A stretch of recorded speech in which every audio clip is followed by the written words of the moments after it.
This is the Team Objection podcast for June 18th, 2020, episode 442, and now I'm done. I thought I was going to do the intro. You are, go. That was the intro. I was getting all ready. I was going to didn't know the number or the date. The date's easy. So I covered that for you. I know. I was like, I can do the intro. I just don't know the date, the name of the podcast. So I covered that part. The episode number. I thought you would then transition right there. Either of your names. Okay. All right. So we have a lot to get to today. It's a full show. What does Conan always say? Those late night hosts, like we got a great show for you tonight. Mm-hmm. Great show. Yeah, that's like a common late night thing, and it's like they say it so much it's lost all meaning. Yeah, exactly. But we do. In this case, we do have a great show. We're gonna get to some interesting controversy in the NBA later in the show. We do like to take things seriously from time to time, but before that, breaking news just in on my phone. Not a text or an email. I was just Googling stuff. Okay. And it looks like we have a fairly reliable price now for the PS5. And? So after like months of speculation and like weird leaks that people did not think were true, and they better not have been true because it was putting the PS5 at like $750, which I would like to talk about real quick. If this thing launches for more than $600, I'm going to have serious problems purchasing it at any point until the price lowers. They can't do that. And the reason is what happened when the last time we had exorbitant prices. You know, like remember when there was the whole memes about the $600 PS3 and Ridge Racer and all that jazz from like 10 years ago? They're first this time. So if they set a bad price point and Xbox is like, okay, well, we have our presentation in a couple weeks here, we're just going to go under that by like $100. They've set themselves up from failure from Jump Street. Yeah, of course. And like I know we're talking about solid state drives and terabytes of information and no load times and all this cool stuff. It's great. It's probably really expensive to make. I am not paying more than $650. That's what's such a crazy thing about those systems, huh? Is they almost have to take a loss on them every single time ever since, the original PlayStation pretty much at this point. I mean, maybe not a loss, but they're not getting any profit out of it. It's basically sold at cost, so effectively still the same. Yeah. Yeah. I think I remember hearing the PS3, even with its exorbitant price point, was still sold at a small loss at the time, at least. I think it's also something to do with launch versus later on, because at launch there's a lot more costs associated with it, and then the longer the system lasts, the more they can either tighten those costs or because they're being mass-produced, they're lessened. But in the beginning, yeah, it wouldn't surprise me because you're just expecting to improve your player base. You have to expand that base so that your titles sell well. So you have to sort of take those costs on. Yeah. Now, this is still taken with a grain of salt. Nothing has been announced officially, but this is a leak from a pretty reliable source, and it looks like it was accidentally leaked on Amazon. So like a couple things that make me believe it might be real. The regular edition, $4.99 USD, of course, and then the digital-only edition, a little bit surprising to me, is only $3.99. I knew it was going to be cheaper. I was surprised that it's $100 difference. I think I said the other day $100. Yeah, that seems to be the standard. I mean, if you look at the Switch versus the Switch Lite, it's $100 cheaper. It seems like that's kind of the accepted increment of price for different versions. Yeah, because I mean, how much does a Blu-ray player run you these days? Not a ton anymore, but $50. Yeah, so there's at least that much in there, and then there's some other components they would have to make, they have to make the base of it bigger to hold the extra stuff inside of it. So there's a little bit of cost there. I wouldn't have been surprised by 50, but I was thinking 100, and that puts me in a conundrum. I know we have a debate about this. Yeah, I don't know what I'm going to do with that yet.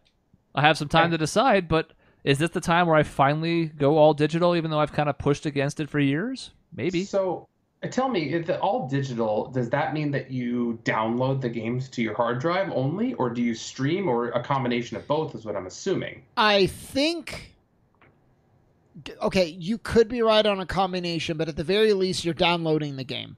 It's not going to do the Stadia thing where you're streaming the entire thing, unless there's like a separate service that does that. I think Xbox has a service that does something close to that.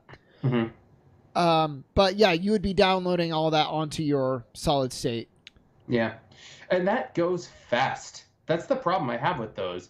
is that I just, when I started Red Dead Redemption 2, there's literally a disk you put in, a data disk that you put in there that puts like 30 gigabytes of space on your game just to be able to play the game with a disk that has 750 gigabytes on the Blu-ray disc. So if you're going to be downloading that, it's just, you're going to eat your space quickly, even with the terabyte, I think. That's kind of the problem with this whole situation and why I'm on the fence, because if I'm going to take a disc and then immediately put it on my hard drive anyways, I'm going to have the same space constraints as if I'm digital only. There are ownership issues that Shaun and I have both talked about, the tangible feeling of having a disc, the resale application, etc. Yep. That's tough to reconcile, but as far as like operating around the space restraints, I'm already used to doing that right now with the majority of on-disc purchases I make for the PS4, because I still need a 30 or 40 gig install every time I get a new game. And that means clearing out some old ones. So I'm kind of already on that path, even though I don't do a lot of digital gaming on my PS4 right now. And I've found I like downloading stuff to my Switch and having multiple titles available on the go without needing to switch cartridges. So I'm like, I might just get the $3.99 one. But I think there is a difference, though, isn't there, between the portable and non-portable? Because I agree with you on the Switch, downloading stuff on the Switch. I need to get a memory card for mine, specifically so I can just download games instead of buying them. But when it's at home, you're not taking your PS4 with you, so... To an extent, yes, but consider where mine is. Yeah, I get it. It's underneath this desk that we're sitting at as we record. So while it's not the biggest pain in the world, it is kind of a pain in the ass to crawl underneath this table just to eject the disc and put in a new one. Is it a deal breaker? No, but it's part of the equation here. I think it's going to be interesting if all the reasons that I like a disc, well, I like having a disc. That's never going to change. That's nothing that the market can change for me unless they just stop giving it to me, right? But for both the used game market, both the ability to sell a game back and also to buy a game cheaper, like a used game or whatever, or even like a regular game that's just, it's been out for a while and they've marked it down. That almost never happens on digital. Unless there's a specific sale or something. And I mean, you could find so many examples of a game. You go to the store right now, it's $15-$20, and on digital, it's full price. Yeah. Now, frequently. If that stops happening, or if GameStop, which it's looking like it's going to, ends up completely dying, and there is nowhere to sell back my games, then I mean that could change things. One of the things that's also different about this to me, and this is not me trying to sway you because I have no horse in this race, but keep in mind that except for Nintendo, which has always had this like long-standing tax on their first-person titles where they just never reduce in price, you can buy games new for much cheaper pretty quickly after they release. And you don't have to deal with will it be a good used disc or not. You can always return it if it's not. There's mechanisms in place there, but Kingdom Hearts 3 was $10 less than 8 months after it released, new, to the point where it's like, yeah, $10 for a AAA game. No, $10 total. It was $9.99. Oh God. Less than a year. I think less than 9 months, maybe even less than 8. Like 7-8 months after it released, it was $9.99, new. That's insane. And I bet you, I don't know this for sure, I bet you if you had gone to the PlayStation Store and tried to download it, you're looking at least $50, if not full price. Probably. I'm gonna have to check that, but yeah. Have you guys purchased most systems you've got on day one? Because I've always kind of waited at least a few months. Gosh. Had a Wii on day one. That's kind of fun to think about, actually. That's the only one I had on day one. I had a GameCube on day one. I think I had a Game Boy Advance on day one. I think those are the only two. GameCube on day one was badass. I was the happiest kid in the whole world. I wish I could have afforded it. It took me about a year. My dad was like, if you get straight A's, I'll get you a GameCube. And I was like, joke's on you. That's not even that hard. But okay, I'll work really hard, Dad. It's going to be tough, but I'm going to pull myself up on my boots. Yeah, so... I hated that. I had heard friends of mine that had deals like that with their parents. I'm like, I have fucking straight A's every year. Like, come on. I get nothing. I get a good job, kid. And and what's funny is I was going to get straight A's. I'm not doing it for the GameCube. I'm doing it because I want to be better than all of these schmucks that are in my class. So, but it was nice. If I didn't have to tell my dad that. If I could loop it in, then of course I'm going to do that. Yeah. My reward for straight A's was they were expected, and if I got them, I didn't get hit with a belt. So, great. You get a GameCube. Cool. I just confirmed it. Kingdom Hearts 3 is still $59.99 on the PlayStation Store right now. Yeah, there's only select windows where they reduce the prices on those, and when they do, they can be considerable markdowns. Like I just got FIFA 20 because it was $9.99 instead of $60, even though it was this year's title. I mean, it's been out for a few months now, but I was like, I haven't played a FIFA game in a while. I'll pay $10 for one and play it a little bit. But those are rare, and when they're not in that window, they are generally full price. Yeah. Yeah, and so the other thing is, I got a game online. It was only $20. Thank God. It didn't play the way that I thought it was going to. I'll spare you the details. The save system didn't work how I thought it would, and there are no save states. So I was like, this game's too hard. I don't want it anymore. Can't do anything with it. I got PlayStation on the phone, and I was like, your policy says if the content is faulty, I consider this faulty content. It is not saving the way that I understood it that it would save, that it's advertised to save. They were like, sorry. I was like, but it's faulty content. They're like, no, it's not. I was like, well, by your definition, what is faulty? So I can understand. They're like, if the developer comes out and says like the game doesn't play, that's faulty content. Which never is going to happen because they'll just patch it. Yeah, and I was like, this policy is bullshit. So I was very upset. PlayStation, you are the reason I will, as long as I can, will not deal with digital ever again.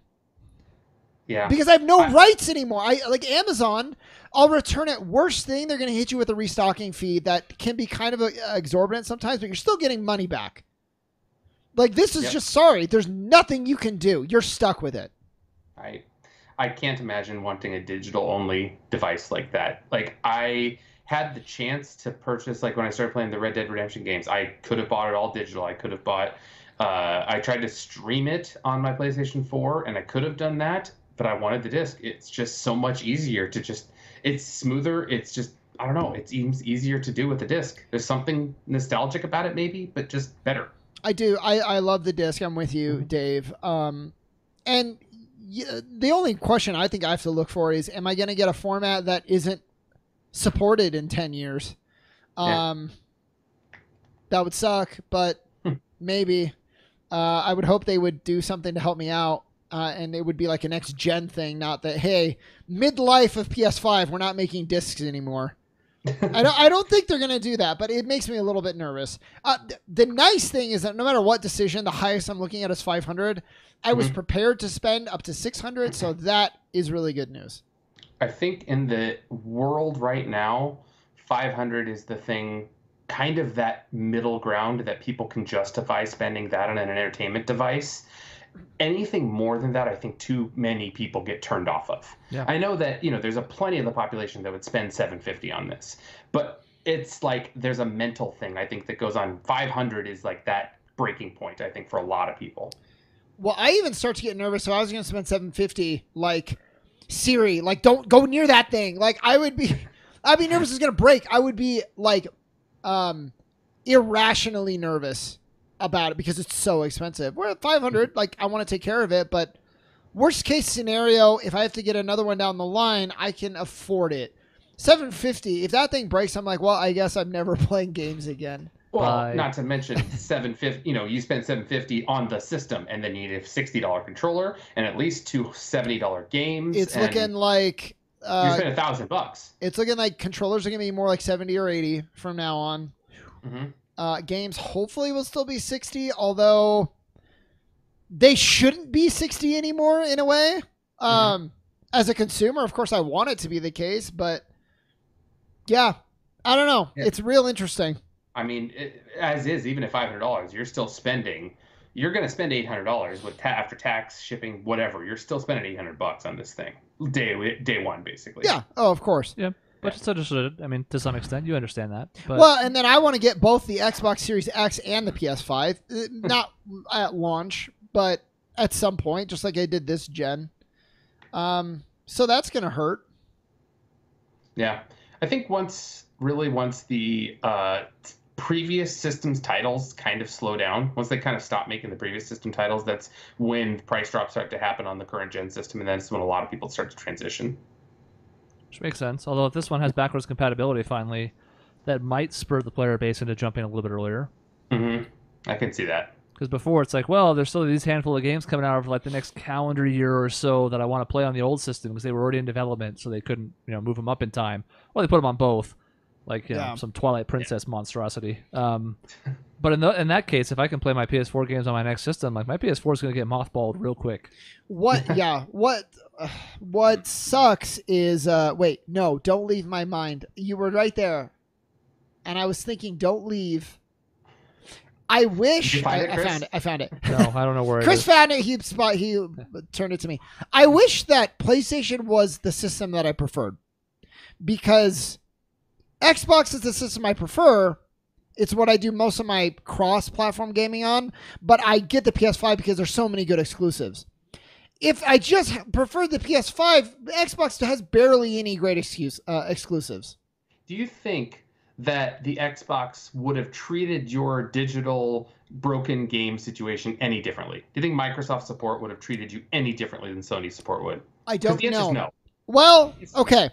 I don't know. What I will say, though, is that I remember there was an article that was written pointing out that the PlayStation has made a decision to where they no longer will allow you to return digital games for any reason once you download them, which made me think that was somewhat out of the ordinary.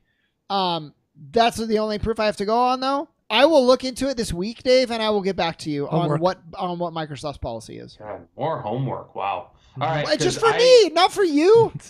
I cannot imagine that there is a situation in which unless, like you said, there was a developer coming out saying like there's a problem with this game type of thing, that Microsoft would support a return. Yeah, I can't. I was like, if you talk long enough, I can look it up right now. But nope, got busted. So yeah, it's gonna be something to look at. I want your guys' opinion on something. Mm-hmm. So I was doing some reading throughout the course of the week, and I think it's really interesting to completely change gears, by the way, of what the NBA is, kind of the dilemma that they have. So all we heard, and this is not like a media thing, but all we've been hearing is like, hey, NBA is good to go. They approved the thing where NBA is back. And apparently a lot of the players were meeting and they were like, hey, so over here, guys, the people who are actually playing in the league, we kind of have some doubts and we don't know if we want to play, and maybe we should wait and see. A lot of the doubts have to do with COVID, obviously. Do I want to bring my family into this situation? Do I want to be quarantined in a bubble for potentially 2 months if you're I think 83 days if it goes to a game 7. Yeah, if you're Milwaukee or LA. Either LA, I guess. So I think that's interesting. Well, let me get your thought. What are your thoughts on that first part of like? Because if it's me and I'm in the NBA, as far as COVID is concerned, I'm there. I'm ready to play. Like, Give me a paycheck. Give me playing ball again.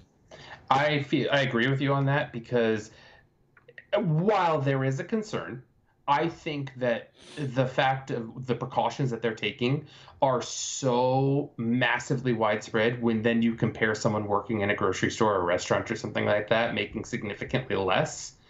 And I understand more of the necessity of that type of job versus an NBA player.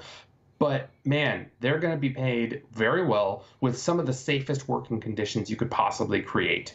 So I have to go into my office every other week, and I am comfortable with it. I think they did a very good job of keeping things together, of doing well with that. So I think that they have an amazingly good plan, and I think they're going to be as safe as they can in their current environment.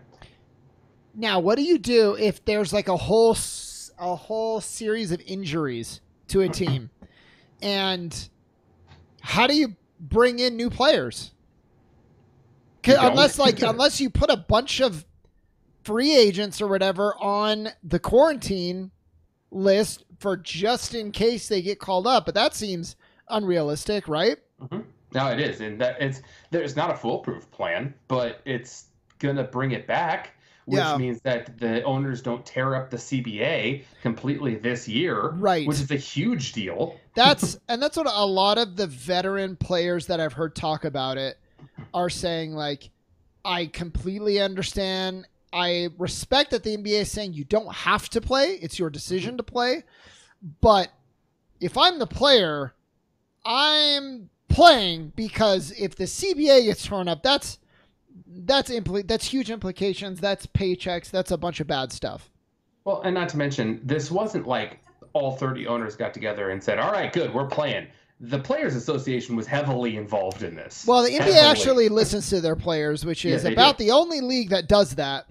So yeah, MLB sure isn't right now. I'm an NBA like homer, and I know that, but like you really do see a difference in the way the NBA treats its players compared to the NFL and the MLB. And I don't know about MLS. Maybe they're great, but who gives a shit? Yeah, but I didn't even mention the NHL. No, which seems to be doing fine. They're coming back, and nobody really seems to care. Yeah, which is pretty par for the course for the NHL, unfortunately. Yeah, I mean, I think I would be really interested to see what the NFL would be doing right now if their season was starting sooner, because they would be having to make the same difficult decisions the other three leagues are right now, but they don't because, I mean, yes, the Hall of Fame game is supposed to take place in like August, but nobody would care if that disappeared. So they have till like September, really, which is still 3 months away, because I think they would be bungling these decisions if they had to make them right now. Their communication is so bad that they would probably be just butchering negotiations with the players, and they would all look stupid, and there would be more complaints about Kaepernick and taking a knee and this and that. Whereas the NBA, because it's always supported its players backing their own causes like social justice, is not going to be walking into any of these like racist minefields because they haven't had these issues in the past. Like they had teams that were wearing "I Can't Breathe" shirts 6 years ago, and while some people didn't like that, the NBA didn't take a stance against it. They supported it. Whereas, of course, we know what happened to Colin Kaepernick. We know just this weekend Trump was still tweeting about kneeling during the national anthem. So, like, the difference between the leagues, the timing and the how they got to this point is just kind of interesting, because now as the players push back, you go, I understand where you're coming from, but it's like you guys are in a much better situation than most other athletes are. Well, and that's a great segue into, I agree with you, Chris, and that's the other issue is like players like Kyrie Irving and then ex-players like Steven Jackson are saying now's not the time to play. It's a distraction. And to me, this is the more interesting debate because I actually see both sides. I do see it is a distraction right now from what you're trying to do. And I could see some players being like, this is just the entertainment, this is the media, this is the world trying to be like, okay, your thing is over, now let's get back to like fun basketball and put your thing on the side. But then you had some players like LeBron say, I actually think this gives us an opportunity to have more of a voice. If we're out there, people are watching maybe more than ever. I think the numbers are going to be huge for this thing. It's the only thing. Yeah, it's the only thing, and people are NBA starved. NBA starved, period, and then also for the end of this season. Yeah, so it's like it's double. And if you can go in and make a statement during these games, whether it's kneeling or whatever it is, I just think that could be so positive. And again, I'm basing my opinion off of hearing a bunch of players talk. I'm not in a position, both my ethnicity, but also I'm not in the NBA to make a great call. So I listen to others talk, and it just seems to me like that's the better opportunity. Yeah, I mean, I can see both sides. Like you, I can see both sides completely, because in a way, they're right. It is absolutely going to be a distraction. However, I think the big difference and the reason why I kind of lean towards it will not be a distraction from the current cause to come back is because of the timing of which they'll be back. The 31st or the 30th of July is when the first set of games are supposed to start. That's 45 days from now. So that means that we will have time essentially to run the news cycle that it's been going, another 45 days of talking about, if people are still protesting and the ideas and ideals that they want to have. And then they'll be back in the spotlight playing games in which they can still use that voice and still talk about it. Now, it won't be the focus, obviously, because there will be who scored the most points last night, who won, who's going to win the playoffs, that type of thing. But I think that they can leverage that to actually stretch it out farther than they would otherwise if they're really committed to it. And you're right, and I don't know that I necessarily agree with the concept of it being a distraction. I understand it. I don't think it's without merit.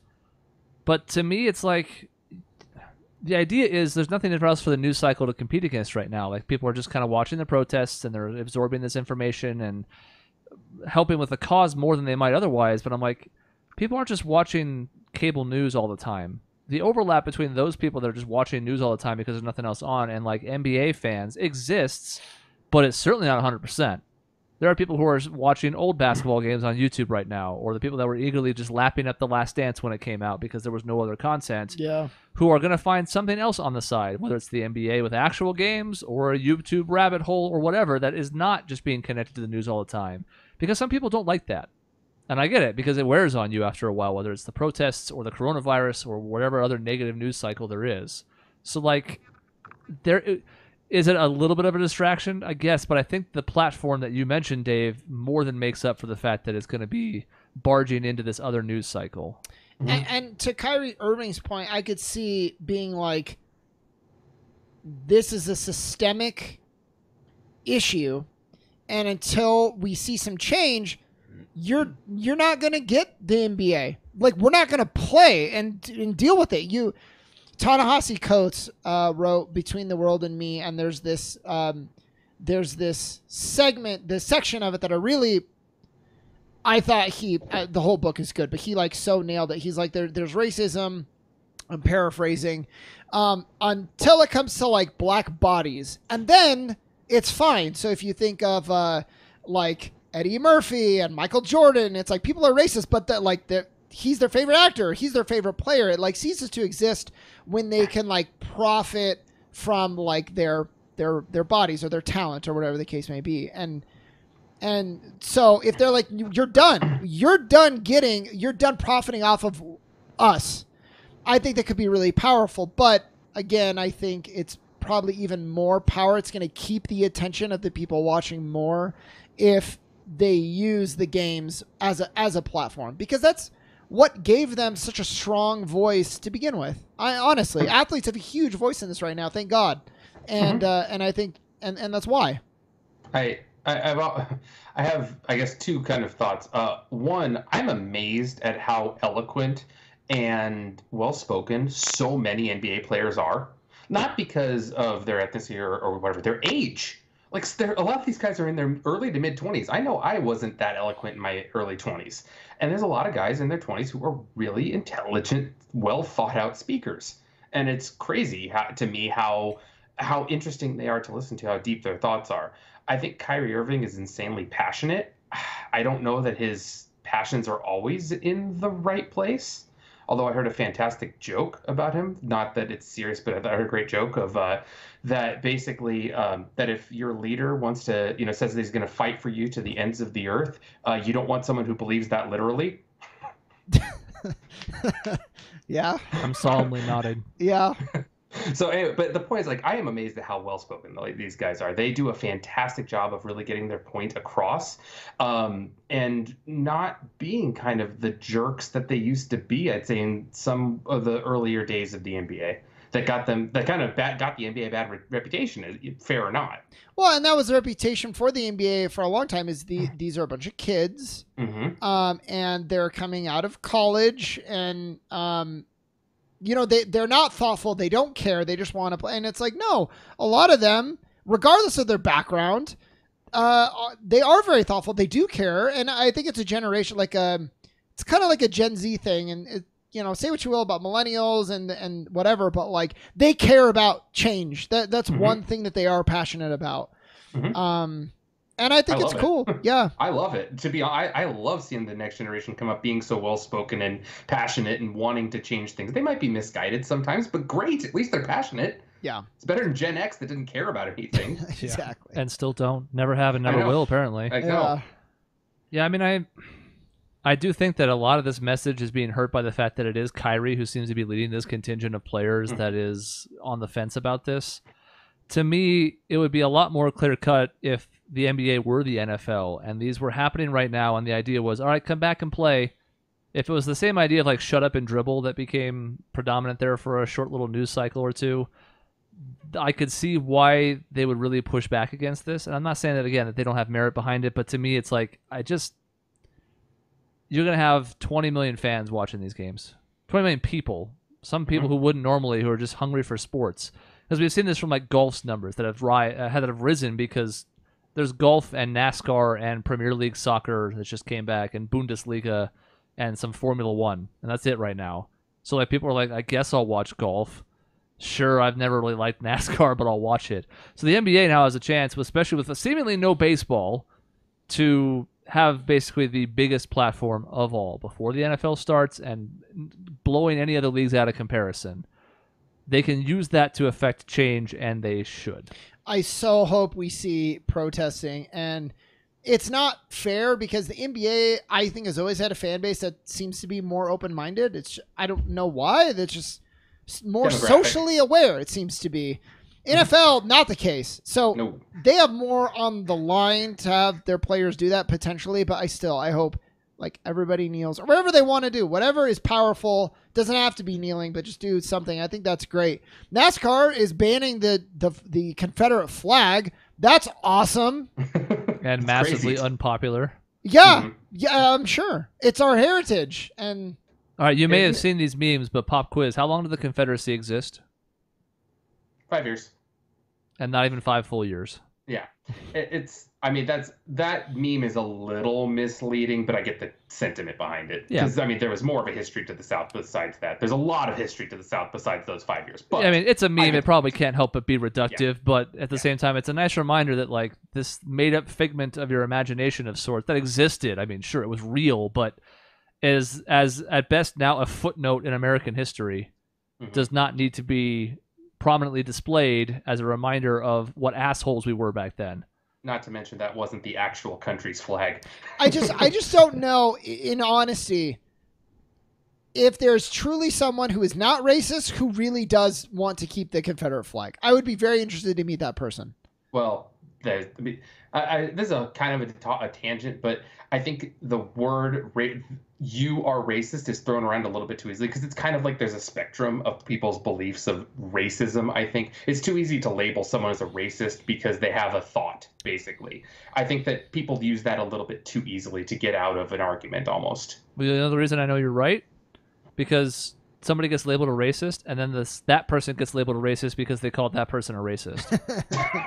And that very easily just becomes this cascading, like, Jacob's ladder of death to where now it doesn't mean anything anymore because it gets swung around so freely. I think the other issue, too, by the way, is, like, statues are the same way for me where people talk about, they have this stupid notions about why they should exist where it's like, it's a part of our history. How will we remember these people if we don't have them? And it's like, yeah? How many statues of Adolf Hitler are there? Does anybody not remember Adolf Hitler? I think we have a pretty good idea about who he was and the stupid shit he pulled. Yeah. Yeah, and I mean, Dave, you have a good point. So I will be more specific. Show me a person waving a Confederate flag wearing a Black Lives Matters t-shirt. And I will be interested. With a really confused look on their face because they're just having this existential crisis. Like, I don't know. But you should be able to find them, right? Because it's not about celebrating racism in the South. It's just about celebrating heritage. So you should be able to find this cross-section. I bet they're out there. It's... Call right into the show. Send me your pictures. Come on, fabled unicorns, right in. Yeah, it's... Man, I just wish... I wish I knew the right answer to this stuff. There isn't one, and the idea of some of the people, like I think Dwight Howard was saying something like, we can't... basically, we're not going to come back and play until this is ended. And it's like, cool. Well, we're never going to play again, basically, is what we're hearing from this. Is because it's never going to be fixed to the extent it should be fixed, I don't think. Because there's always going to be some sort of something that happens. Well, I hope that's not the case. I hope you're wrong, but it's certainly going to take a long time. And here's the issue, is like, even if you somehow got to this place where there was perfect equality, there would still be everything that happened before it. Lingering in the consciousness of people that have made it to this point where it's like, all right, now we're all equal. And it's like, well, yeah, but for so long, for hundreds of years, we were subhuman. So, like, I'm glad we're here now, but I'm not necessarily sure even that makes up for it necessarily, you know? But this is the issue where I'm with you, Dave. There are no easy answers to this. It takes systemic change that is very complicated and needs to be unraveled by a very diverse group of people. And a large group of people too. That's the bigger problem, is that it takes change on a massive scale. It can't just be a small group of people making a change. Right. I just don't know how we get there. It's obviously going to take time, so it's not something you can just flip a switch on. But like, the easiest way to start is to stop dealing in these absolutes. This entire show, for now 450 almost episodes, has talked about the gray area. Well, there's no clearer time to have gray area than between this conflict of black and white, where we don't know what the right path is, but I can damn sure tell you what some of the wrong ones are. We've touched on some of them. The other example we talked about recently was the whole Black Lives Matter. All lives matter, yeah? Well, did transgenders' lives matter when you took away some of their rights last week? Because they're all lives. You've been insisting it's all lives, so it has to include those gays and transgenders and lesbians that you hate so fucking much. Otherwise, your whole platform of all lives matter, which is a shitty position to begin with, is then even more stupid. Yeah. You took something stupid and then you doubled down. Yeah. Like you can't not have it both ways. You have to at least pick one lane to be in that's terrible. You sure as hell can't have both. I wonder how. I don't know. I wonder if the actual cross section of people who understand what it actually means when they say all lives matter, or what subsection of people still think it really means like, yeah, I want to be equal. I care about all lives. Like for a while, I think the beginning, that's how it was. It was like, hey, wait a minute, I really do care about everyone. I want to, like, they want to be supportive. And then I think it's kind of willful ignorance if you're still saying all lives matter. Yeah. I think there was a population existed where it was ignorance, where they were like, but wait a minute. Because they don't know. They don't know that they are wrong because they are wrong. It was a difficult saying, honestly. The Black Lives Matter was a difficult thing to understand what it actually meant in the beginning. I feel, because I had a little bit of confusion in the beginning. And then I've read about it and I learned. So in the beginning, I can see how that is the case. Yeah. I think it's more than the people who have the Confederate flags and the Black Lives Matter t-shirts, though. I do think that's... Probably. Yeah. I know. I mean, these last 3 months have illustrated more clearly than ever just the idea that there are no simple solutions to anything that requires substantial change. People who suggest that are dumb, just straight up dumb. And I don't pretend to have the answers. This is where it's easy for me to sit here and tell people where they're wrong, because when they're wrong, it's pretty easy to tell. But I don't know what the best path is forward with dealing with the coronavirus. I have no idea. I have some ideas on what's not going to work, but who the hell knows right now? There's so many unknowns. I don't know what the best solution is. That you can look at within the defunding and or abolition movements right now, and they don't even have a unified platform. There are several splintered groups of like, we want to go hardcore, complete disbandment of the police, and some they're like, well, we should just reallocate funding to different aspects of the public sector that need it, like, you know, healthcare and housing, and, you know, like that would also help solve some crime issues.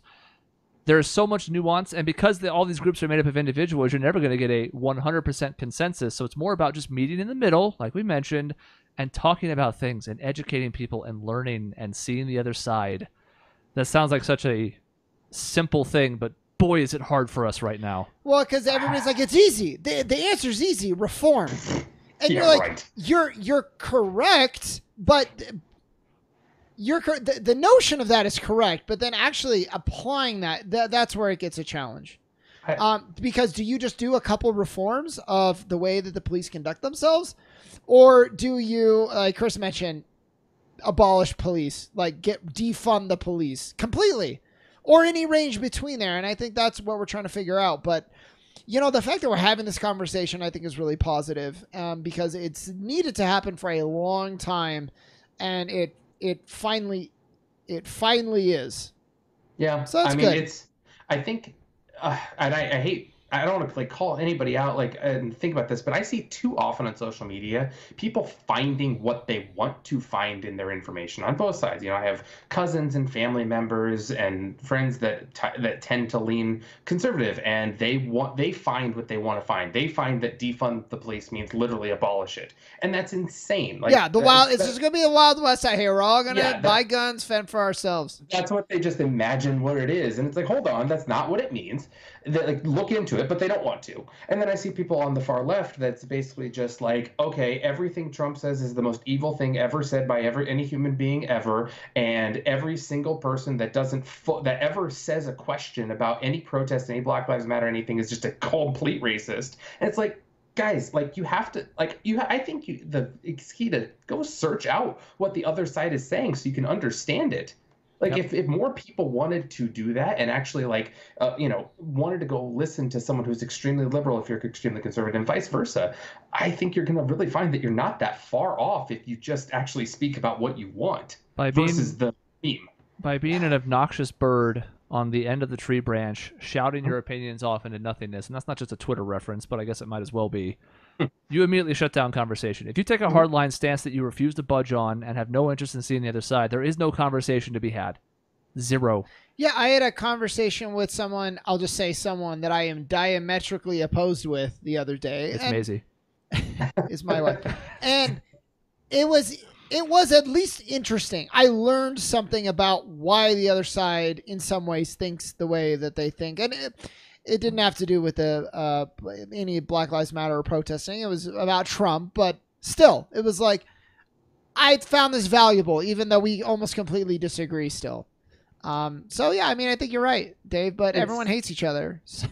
Well, that's actually that you bring up a great point. I hate how easy it is to call someone names, because I think what happened for a little while is that there were many people who, in the very beginning of the Black Lives Matter movement, didn't quite understand what it actually meant, like I said earlier, and then so quickly got called a racist, got called a bigot, got called names.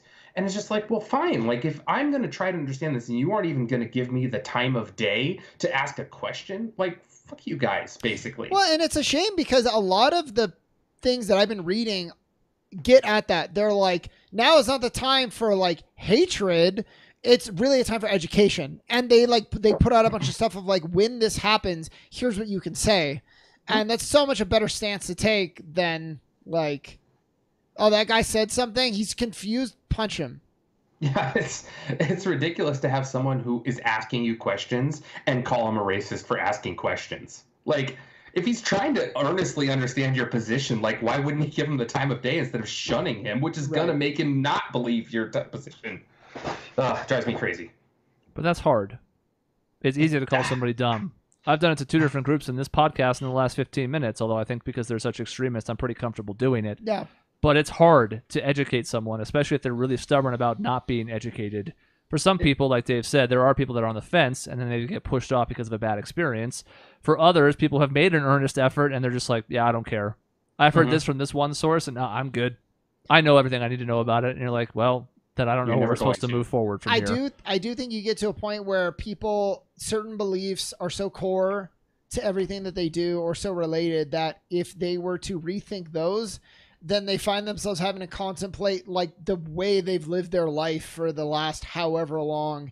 And that's really hard for some people. And I can understand why, even though they're wrong.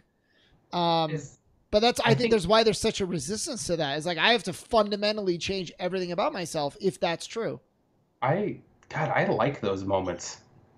I mean, yeah, I get it.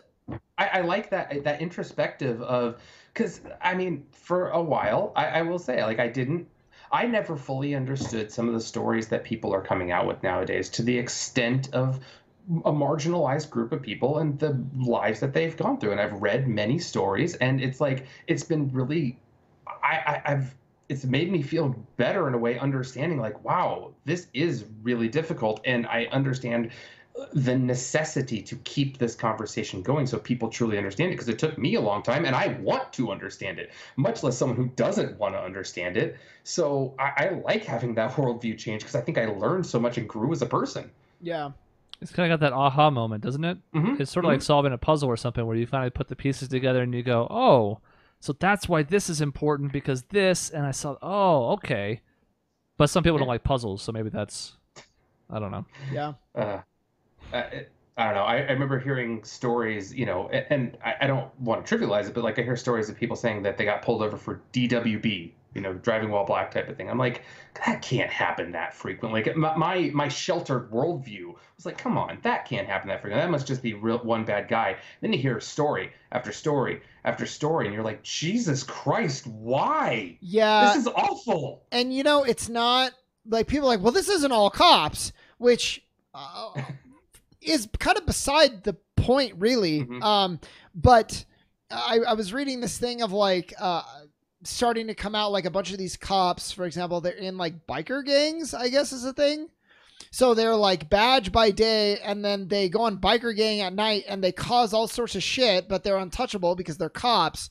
And it's like a really common thing. So it's like, yeah, it's not all cops, but it's even more than I would have thought originally, that kind of abuse the power. And like, you think about it, like of course that's happening because they can, and it's human nature, but it's kind of disappointing. And it's like the more that you learn about it, the more like it's disheartening. And I gotta say, I don't think the ACAB movement is doing themselves any favors right now either, because it is another absolute in a time when it's not bringing anything helpful to the conversation. I mean, you can argue that maybe a considerable bunch of cops are, and I've seen the argument about how if none of them act against the bad apples, so-called, then they're all complicit in it, and maybe that's true to some extent. But if you take every single policeman and label them a bastard, again, that's not a conversation starter. That's an ender. Yeah, well, right. And there are some people in police departments who are trying to do the best they can, who are trying to affect change, who don't have these viewpoints, who you're then going to leave out of the discussion because you push back against all lives matter as a response to Black Lives Matter, and then turn around and say all cops are bastards. And it's still the exact same reductive nonsense. Maybe more justified, maybe not, but that doesn't matter. It's still going to push people away. Well, that's why, like, I don't have all the answers, but I would think whatever the solution is needs to be something like education and the way that they change the way that cops are trained and the protocols that they are supposed to go through, and like a fundamental shift in the way that they're put on the job. And that could take a lot of forms. So I'm not really saying I think one is the direction I want to go in, but like almost no matter what they do, they have to change the way that the education is approached. I mean, you've heard the phrase absolute power corrupts absolutely. Yeah. And when you can go for a century of having no consequences for harming a marginalized group or whoever you want, that's going to become a systemic thing. That's going to become a drunk power thing where all of a sudden you've got this badge and you're going to have a group that protects you, or you're going to have a union that protects you from being punished for any horrible, terrible thing that you might do. Or they'll sweep it under the rug. They'll make it so that it's not so bad. You'll get put on paid leave. Like, of course that's going to happen to people where good people can come in and get corrupted by this system because absolute power corrupts absolutely. And if you have no consequences, look what can happen. The idea, like, I love the idea of ending that qualified immunity and it's being like, look, you have a job to do, you have a protocol to follow, but if you break that, like, you're going to go to jail. Yeah. Yep. The word is institutionalized. Mm-hmm. And it's why this change is so difficult to effect and why it's taken something as unfortunate as George Floyd's death/murder to even get this to the forefront to begin with, and then all the things that have happened since, is because now you're not talking about changing even an individual's mind or even a big group of people's minds. You're changing an entire culture. Yep. Mm-hmm. And that's really hard. And it was crazy to me in the initial steps of, like, the guy was arrested quickly. The murderer of George Floyd was arrested quickly. So at least there was a positive movement in that sense, is that it wasn't tried to save. He got arrested and charged with murder really quickly, actually quicker than it should have by normal processes. Yeah, so it wasn't quick enough for some people. It was like 48 hours. But that's really fast. Right, compared to what it normally is. And again, this is where I don't want to tell people not to have the highest expectations possible, but it's also about that education again. What was the other complaints I saw about that? People wanted him to go for first-degree murder because they just think, well, first degree is the highest degree murder, so I want to have... It's like, first-degree murder has a very clear-cut definition. Yeah. It involves premeditation. Exactly. Mm-hmm. If you try and charge him with first-degree murder, you're basically guaranteeing that he walks. So And they then- moved it from third to second, which is still going to involve some legwork by the prosecution here, but that's probably a reasonable sentence, and it's going to carry a heftier sentence if they get that far, or maybe a better plea deal for the prosecution because they aimed higher. That's that knowledge again where it's like, I know you want to hit him with a book and just hammer with whatever you can, but it's like you have to understand the system. Yeah, first degree is very, like, it really is that. It's very specific to premeditation. I don't know if there's a lot of other ways to go about it than that. So, and not to, I mean, people, if that were the case, like all these people that wanted to charge him with first-degree murder, if he got off, which he likely would on a first-degree murder charge, would be the same people rioting in the streets because he got let off. It's like, you got to understand, like, you got to learn this type of thing. Like, that's what everyone has to do right now is learn what they don't know. Just read up a bunch. Mm-hmm. Read some things you don't normally read from places you don't normally go. Mm-hmm. I agree. and that's everybody. Like, that's, myself included. Like, I definitely don't know everything that I need to know. So I think that's just a good advice wherever you sit on the spectrum. Yeah, I've heard some people say, like in the very beginning when right at when this all kind of started last 3 weeks ago, whatever, I heard a lot of people say, go reach out to a black friend and ask them what you can do for them. I felt that was pandering in a horrible, horrible way, and I would never want to do that. I'm not going to reach out to somebody that I haven't talked to in a while and be like, hey, you're black. Can you tell me what I'm supposed to feel? Like, I feel that would be terrible if I were in their position. Unless I knew them well and I knew that that's what they would want to have that conversation. There are multiple black people that I follow on different social media and or YouTube shows that I watch regularly who have brought up that exact point where it's like on the one hand, they appreciate that people are trying to inform themselves, but on the other hand, they're going through a lot of shit themselves right now, and they don't appreciate's a harsh word, but they don't really appreciate the burden of educating other people who haven't been subjected to it the way they have, which is understandable. It's they're already processing a ton of information and opening a bunch of old wounds, and now it's like, on the one hand, great, I'm glad you're trying to be an ally. On the other hand, maybe educate yourself and then let's have a conversation. Right. Yeah, that's all. Yeah. I can't imagine being in their position of being like, man, this horrible tragedy happened. You're emotional, because I can totally understand being emotional. And all of a sudden you have a white friend that you haven't talked to in 3 months being like, hey, buddy, I want to know like what you're thinking, what you're feeling. It's like, could you not have asked me 3 months ago? Could you not have been a friend 3 months ago instead of like trying to be someone who's I don't know. I know a lot of people's intentions are good, but like, and it's a no-win spot, because if they turn them down, are they shutting the door on the one chance they might have to educate that person and make them an ally? But is that something they should have to be doing right now? But this is, I tell people a lot these days, it's like, sometimes it's not about what should be happening, it's about making the best of what is happening. Because if you try and die on the hill of what should be happening and what's fair and just, you're going to find yourself disappointed a whole lot. It's not to say you shouldn't fight for it, but that you should be operating within the constraints of what you have, and then building on that from there. Yeah. Some people don't change at all. Some people change is glacial, but you have to start somewhere. It's just, you have to measure your expectations. I keep mine lower than I should. If I'm being honest, if I was sitting on a psychiatrist's couch, I keep my expectations close to the floor so that I can only exceed them, and I'm not disappointed. So I am a lot more of a pragmatist on this than some. But you can't. Life as a Suns fan, that'll do that to you. Right. But I mean, look, consider this example. I don't want to go too much longer. We're running long. But like, consider this. Right now in Flagstaff, just as a specific example, they're talking about there's the defund, abolish, etc. People who support the cops, people who don't, having this conversation. It's 6.5 hours of the council meeting tonight. They're going to put a hard cap at midnight. One of the reasons this is difficult is because the city budget is due next week. So the question is, even if there was an overwhelming amount of support for defunding or abolishing the police department, could the council even conceivably figure out what that looks like in time to submit their fiscal year budget by the deadline next Tuesday? I don't even know if that's a reasonable ask. I don't really think it is. So now I basically, okay, just because of this one system that's already in place, this big movement that's happening right now would at best be affecting change a year from now. It's only one example, but it speaks to this greater nationwide movement where it's like, okay, let's just fix racism. It's going to take some time. It's been centuries. It's not just going to get undone in a day. It doesn't mean you don't fight like hell for it. It's just, it's going to be hard. And that sucks. It shouldn't be, but it's going to be.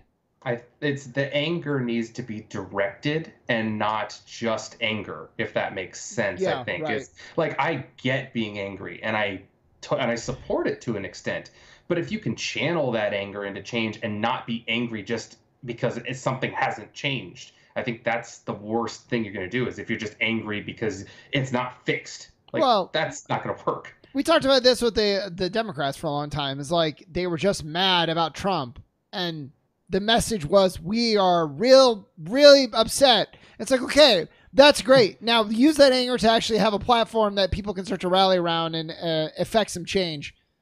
Because just anger isn't going to do it. No. And then they got Joe Biden. Yes. Yeah, we'll have plenty of time to go over that as we get closer to November. I'm sure we will in an episode. We did last time. Last 2 times. It's time for me to run again. Just kidding. That's true. No, we're not doing that again. Good You're banned. Lord. We've had 3 election cycles now. Dave and I can do it. You cannot. Yeah. Yeah. You are a Oh. tainted candidate at this point. You are a political I am grenade. Hillary. Yeah. Okay. Alrighty, so that's the end of this episode. In between shows, you can find us at the places at the bottom on your screen, objectionnetwork.com, youtube.com/objectionnetwork. And that's essentially it. We will see you next week. Goodbye.